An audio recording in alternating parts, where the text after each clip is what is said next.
Hi, I'm Amanda Anderson, recovery speaker and author of All My Friends Have Issues, Building Remarkable Relationships with Imperfect People Like Me. I wrote this book out of my own struggle to find safe, authentic, meaningful relationships, but I also wrote it anecdotally from my success. I have great joy in long-term friendships with other women, which have been for me a source of comfort, encouragement, and profound spiritual and personal growth. In it, I talk about the three pillars of meaningful relationships: authenticity, encouragement, and accountability. We all know what authenticity means. It means getting to know one another for who we really are. And I hope we also know what encouragement means.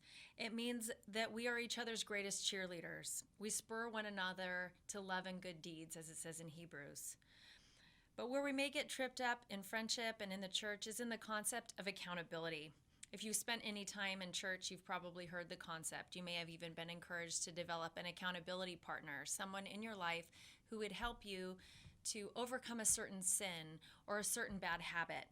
And accountability literally means that we hold one another to account to a set of rules. And in Christianity, that is the rules, the law of Christ, what Christ's teachings are.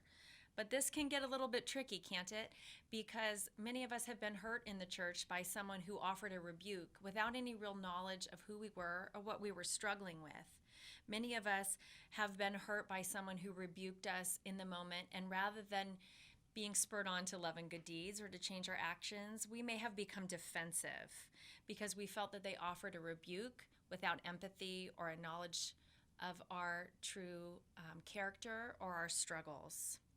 Their approach was rebuke, and rebuke often makes us defensive rather than open to change.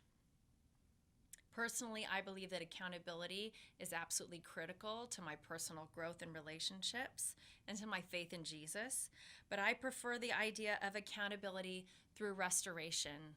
The verse that people often quote when we're talking about accountability comes from Galatians 5, where Paul says, if anyone is caught in a sin, you who are spiritual should restore them gently. And I love that word restoration rather than rebuke, because restoration implies care. It implies intimate knowledge, and it also implies that any sinful or destructive behavior is not a matter of disobedience, but also brokenness and pain. If you're struggling with restoration or rebuke, call New Life 1-800-NEW-LIFE and wait for my second video.